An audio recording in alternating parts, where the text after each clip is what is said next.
Hello guys and girls. Well, we got the bike back together again after doing all the painting on it. We could do with some new forks for it. These ones are quite heavily pitted, especially down here. You can see there, they're not pitted as such, but we've ran some liquid metal into them to try and well, we hope they'll pass MOT as they are. Not sure if they will. It's a bit of a gamble. We need some new forks, but trying to find some MT50 forks are, well, quite rare, especially ones that aren't pitted. Pretty much non-existent. Paint's all come up nice, as you can see. It's all been painted up. The frame was hammerized white, and all the panels and things were sprayed with aerosol tins. As you can see, they've come up really nice. The whole bike looks lovely now. Runs nice as well. Don't know where the keys are. Keys in the back of the garage. It's got a problem with the carburetor. My brother took it apart and I think he's lost a seal out of it or something because it doesn't run right.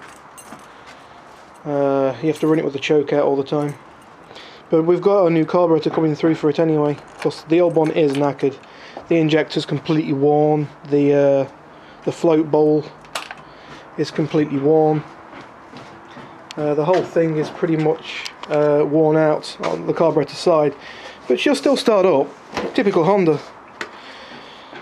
Not in gear. Everything is on. Let's give it a choke. It's a warm day today, but like I say, it only runs with the choke on. Make sure the fuel's on. There we go. Give it a bit of a kick, see if she goes.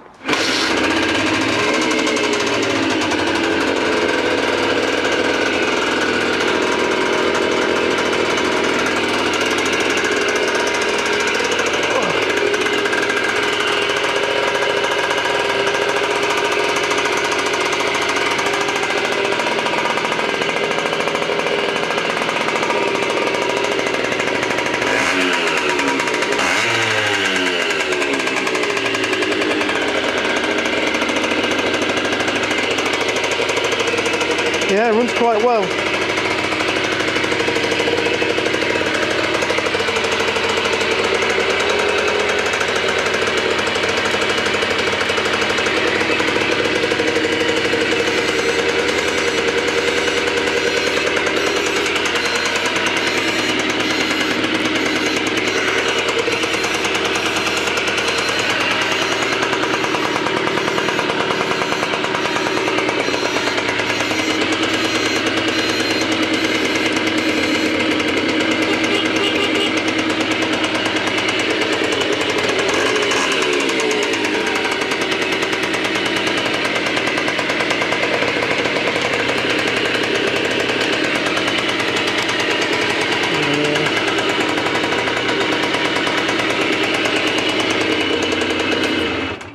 Yeah, runs really well. Not bad for saying the carburetor's knackered. You can see we've got another carburetor coming because we've not bothered painting this one. As I was hoping to get it all back together again, just and hope it will pass through MOT. But with the carburetor being as it is, I think we'll have to wait till the new one comes. Say that one is as old as the bike is. I mean, this is a V reg, so it was 1979 this bike is, so it's a damn old bike. It's 33 years old now. It's a bloody old motorbike anyway. So the exhaust is a bit naff. We had to get that. I mean, I've seen new replacement exhausts, but to be fair, that's not come up too bad. I don't know how long the paint will last for. It's supposed to be heat-proof paint, but yeah, it's all nice and good. As soon as we get the new carburetor for it, it'll be lovely. Could do with a couple of new tyres. These ones on the bike are 15 years old now. They're getting a bit old. Yeah, definitely could do with being replaced. Right, it's not doing too bad though. As old as it is, it still works fine. That's not obviously routed correctly. I'll do it in a minute. I've managed to get all the electronics working on it nice, as you just saw. A couple of faults with it still. When with the ignition turned on, you don't get your pilot light, as they call it for some reason. Over here in the UK we call it a side light. You don't get the side light come on when you flip the switch on. That's with the engine running or without the engine running. But I think I can get around that by just teeing off the light for the speedo, because that obviously has got to come on when you put your lights on, so that I will use that when the I will just tee from that light and just run the bulb into there. There's no bulb in it at the moment. I've actually broke the bulb holder. Keep on plugging it and plugging it. I actually broke one of the wires off. Yeah, apart from that, it's pretty good. Enjoying the sun before the hay fever starts. That's why I'm outside. I mean, as far as lights and things go, you heard the indicator's got a nice little buzzer on it.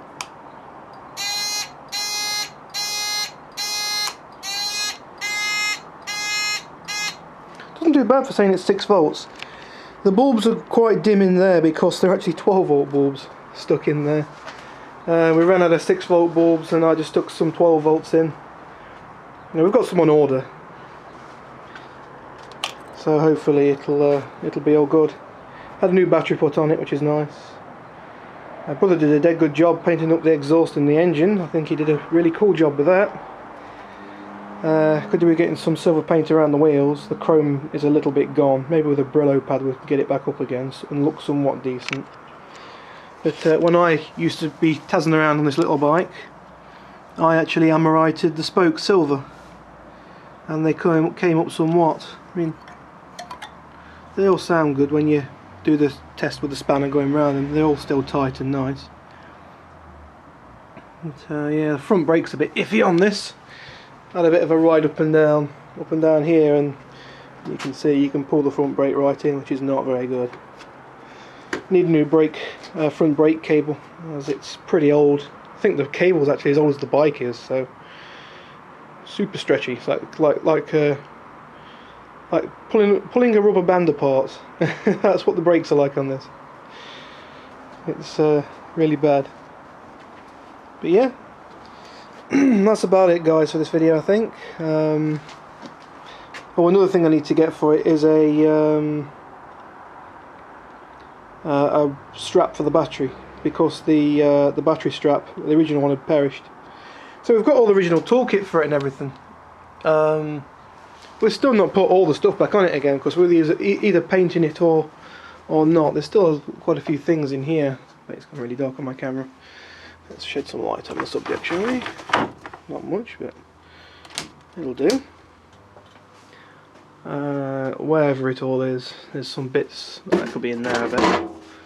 But we've got the original mirror. When my granddad crashed the bike, when he used to have the bike, back he was the first owner of the bike, been in the family all these years. I think when he crashed it, a Mini pulled out on him. I think it was a police car. A police car pulled out on him at a junction, and he dropped the bike. It sort of bent the front wheel. The front forks were slightly bent, but they was managed to be saved and bent back out again. And he also bent the foot peg, which I managed to pull straight again. This is obviously before my time, but it had a bent foot peg right up until about 5 years ago. But I managed to pull it straight. Yeah, it's a good bike. Hopefully we'll give it another couple of years of use. Well, could do with a new seat. Keep looking around on the old interwebs, see if anyone's got a replacement seat for it in good condition. But MT50s, they're either red seats or blue seats. In fact, this is about the rarest colour MT50 there is. There was either a red bike or a blue bike, and of course they had the red or the blue seat to go with it. So a white one with a black seat is actually quite rare. I mean, there's supposed to be stickers on these side panels as well, but unfortunately due with time, they came off. We'd love to get some proper decals for it. I mean, these are the original stickers. We just keep masking over them and spraying over it. It's the second time the tank's been painted. Yeah, it's still good. It's doing good. I had to replace the indicator flasher relay, and upon wiring it up, if any of you guys have got one of these bikes, there is a resistor behind here. In fact, you can probably see it. Where is it? The buzzer was the thing I put on myself. There is a resistor just there. That resistor has to be plugged in. Has to be plugged in. Otherwise, you overcharge your battery and bend the cells. What that does is, for the United States version of this bike, it doesn't have the resistor because the headlights are fixed on all the time. But over here in the UK, because the headlights are selectable, there is a little wire coming from the switch, a pink wire, and you plug the resistor into the pink wire. And what that does is it puts a load on the generator to stop it from overvolting the battery. It is absolutely vital that you do this, because I have bent no end of batteries. I've got one over here, look. I'll just show you how bent it is. Let's have a look. You can see them cells in there. They are Bernard, completely screwed. There's not much sediment in the bottom of it, but the cells are so bent. That's just because it overvolts it. So you've got to make sure that that is in, that resistor's on. Alright guys, my battery's going flat on my camera, so I guess I'll cut the video. Thanks for watching, and hopefully the next video will be the bike completely restored with the hat box on the back, the rack, and all the extras bolted to it, all the stuff it should have. Thanks for watching guys, peace out.